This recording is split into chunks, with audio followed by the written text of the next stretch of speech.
Hello everyone. Next మనం చెప్పుకోబోయే Telugu topic వేడుకలు. ఇందులో చూసుకున్నట్టయితే ఫస్ట్ వన్, తెలుగు ప్రాంతాల్లో పండుగలు ఋతువులు కాలాన్ని బట్టి చేసుకుంటారు కదా.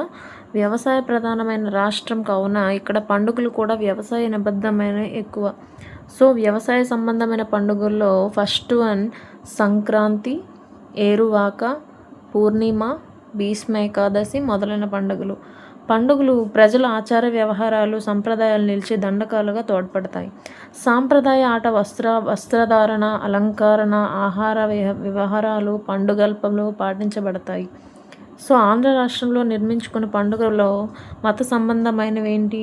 శ్రీరామనవమి, వినాయక చవితి, దసరా, దీపావళి మొదలైనవి. సో క్రైస్తవులు ముస్లింలు జరుపుకునే మత సంబంధమైనవి ఏంటి? క్రిస్టియన్, రంజాన్, మొహరం. క్రిస్మస్ ఒకటి ఉంటుంది, రంజాన్, మొహరం.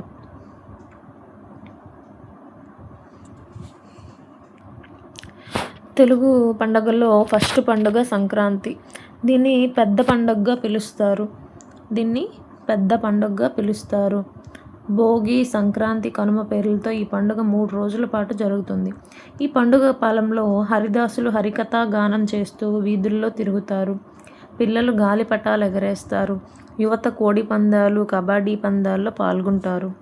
రైతులు ఎడ్ల పందాల్లో, కోళ్ళ పందాల్లో పాల్గొనడానికి ఊవిళ్ళాడుతూ ఉంటారు. స్త్రీలు నెల ముందు నుంచే వాకిళ్లలో రంగువల్లులు అలంకరిస్తారు. గొబ్బెమ్మలు పెట్టి పూజిస్తారు. నోములు చేసుకుంటారు. నెక్స్ట్ వన్ అట్ల తద్ది.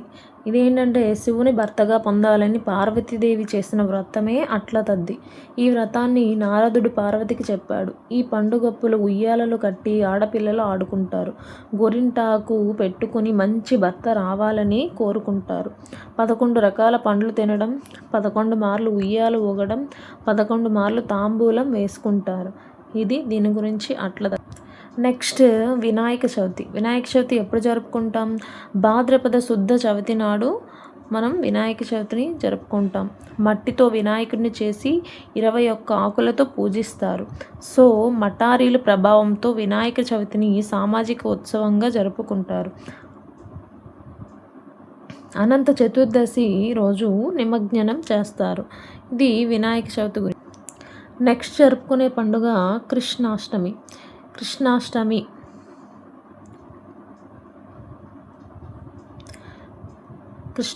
ఇది కృష్ణాష్టమి విష్ణుమూర్తి అవతారమైన శ్రీకృష్ణుడి జన్మదినమున శ్రావణ బహుళ అష్టమి రోజున జరుపుకుంటారు.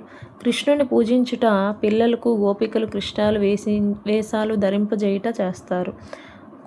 కోలాటమాడడం, ఉట్లు కొట్టడం, భజనలు, పాటలతో ఆనందంగా పండుగలు ఆచరిస్తారు. ఊయలలు కట్టి కృష్ణుణ్ణి ఊపుతూ పాటలు పాడతారు. వెన్న, పెరుగు, మీగడ, బెల్లం నైవేద్యంగా సమర్పిస్తారు. ఇది కృష్ణాష్టమి గురించి. నెక్స్ట్ మనకు వచ్చే పండుగ ఉగాది. చైత్రశుద్ధ పాడ్యమున తెలుగువారు సంవత్సరాదిగా ఉగాది పండుగను చేసుకుంటారు. షడ్రుచులతో ఉగాది పచ్చడిని చేసి అందరికీ పంచుతారు. పండుగ నాటి సాయంత్రం దేవాలయాల వద్ద పంచాంగ శ్రవణం చేస్తారు. నెక్స్ట్ వచ్చే పండుగ శ్రీరామనవమి. శ్రీరాముని జన్మదినం కారణంగా చైత్రశుద్ధ నవమి నాడు జరుపుతుంది. కాన ఈరోజు సీతారాముల కళ్యాణం కూడా భద్రాచలంలో జరుగుతుంది. భద్రాచలంలో 6 బయట పందిళ్ళు వేసి శ్రీరామనవమి చేస్తారు. ఒట్టిమిట్టు రామాలయంలో ఆంధ్రప్రదేశ్ ప్రభుత్వ కళ్యాణం నిర్వహిస్తుంది.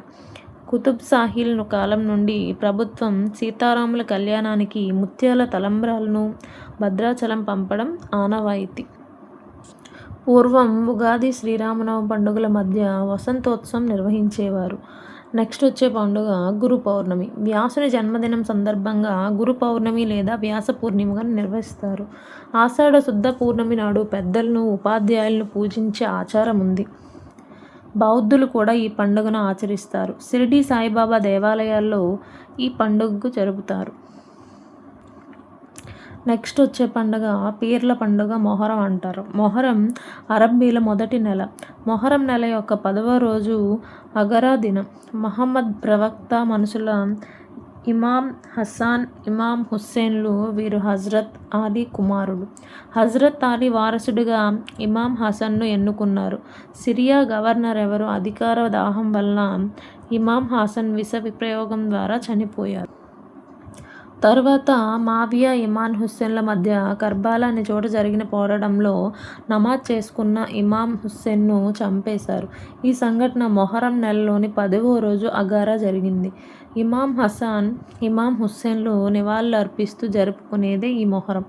మొహరం నెలను షాహిద్ అమర్ల నెలగా వర్ణిస్తారు. ఈ నెలను పండుగ వలె కాకుండా వర్ధంతిలా విషాదంగా జరుపుకుంటారు. నెక్స్ట్ వచ్చే పండుగ దసరా. ఆశ్వయుజ మాసం ప్రారంభంలో దసరా ఉత్సవాలు మొదలవుతాయి. 9 రోజుల దుర్గాదేవిని వివిధ అలంకారాల్లో పూజిస్తారు.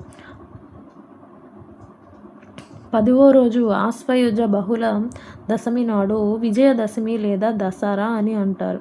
దసరా పండుగల్లో పిల్లలు, పెద్దలు ఊరి చివర ఉన్న జమ్మి చెట్టును పూజించి ఆకులు తెచ్చి పంచిపెడతారు. కృష్ణానదిలో తెప్పోత్సవం కూడా నిర్వహిస్తారు.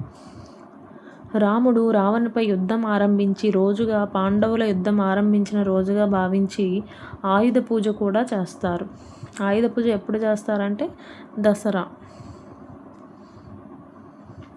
మనకు నెక్స్ట్ వచ్చే పండుగ దీపావళి.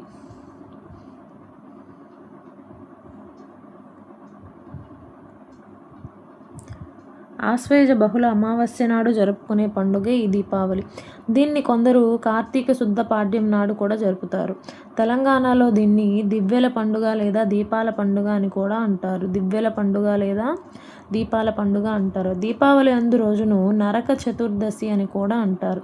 సత్యభామ సమేతుడైన కృష్ణుడు నరకాసుడిని సంహరించి ప్రజలకు ఆనందం కలిగించిన దానికి ప్రతీకగా ప్రజలు ఇళ్లను దీపాలలో అలంకరిస్తారు. లక్ష్మీ పూజను జరుపుకొని తీపి పదార్థాలు పంచుకుంటారు.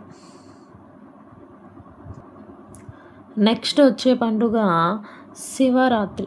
శివపార్వతుల కళ్యాణంను, లింగోద్భవాన్ని పురస్కరించుకుని ఈ పండుగను ఆచరిస్తారు. భక్తులు పగలు ఉపవాసంతో ఉండి రాత్రి జాగరణ చేస్తూ శివాలయాలకు వెళ్ళి మొక్కుతారు. పూర్వం వీరశైవుని చేసే సాహస కృత్యాలు అరుదుగా అక్కడక్కడ కనిపిస్తాయి. ప్రభలు కట్టి ఊరేగించడం కూడా ప్రాచీన కాలం నుండి వస్తున్న ఆచారం. వేములవాడ, కేసరగుట్ట, ఏడుపాయల వద్ద గల శివాలయాలతో పాటు ఊరుకున్న శివాలయాలు కూడా గొప్పగా అలంకరిస్తారు. నెక్స్ట్ మనం చూసుకుంటే జాతరలు, తిరునాళ్ళు కూడా చేసుకుంటాం. ఫస్ట్ వన్ పైడి తల్లి సిరిమానోత్సవం. ఉత్తరాంధ్ర ప్రజలు ఇలవెల్పు పైడి మాంబ లేదా పైడి తల్లి అమ్మవారి దేవాలయం ఉన్న ప్రదేశం 3 లాంతర్ల కూడలి.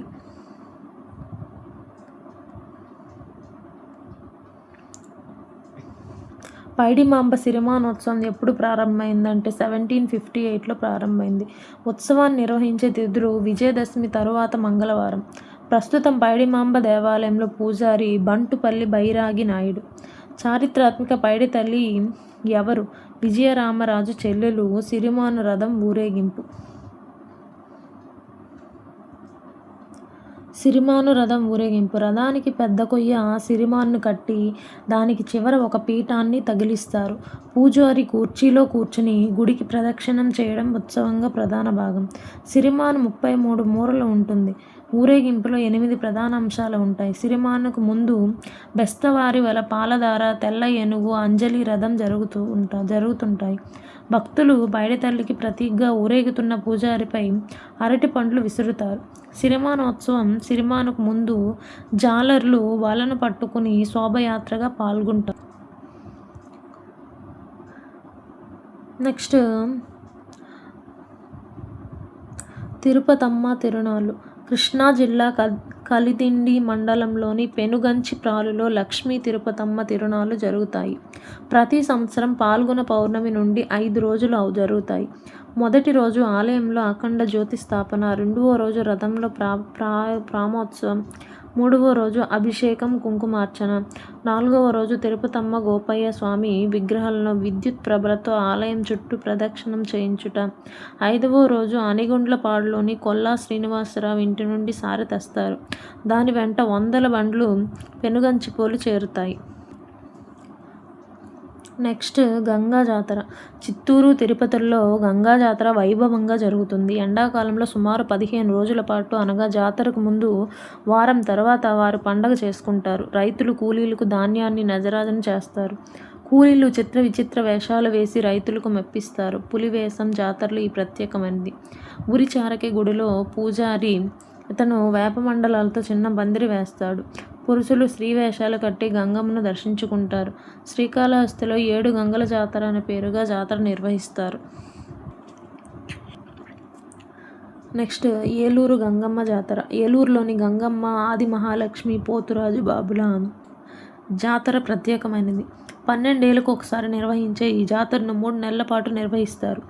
ఊరి వాళ్ళు, చుట్టాలు, బంధువులు రావడం, పెట్టపోతలు వైభవంగా ఉంటాయి. నెక్స్ట్ రొట్టెల పండుగ. నెల్లూరు చెరువు బారా షాహిద్ దర్గా వద్ద మొహరం పర్వదినాన 4 రోజుల పాటు ఈ పండుగను చేస్తారు. 1930 నుండి ఈ పండుగ జరుగుతున్నట్లు ఆధారాలున్నాయి. భక్తులు ఏదైనా మొక్కుకొని అది నెరవేరితే మరుసటి సంవత్సరం అదే కోరిక గల వారికి రొట్టెలు దానం చేస్తారు. మిగిలిన వాటిని చెరువులో వదిలేస్తారు. మత సామరస్యానికి ప్రతీక అయిన ఈ పండుగను ఆర్కోలు నవాబు ప్రారంభిస్తారు. ఇది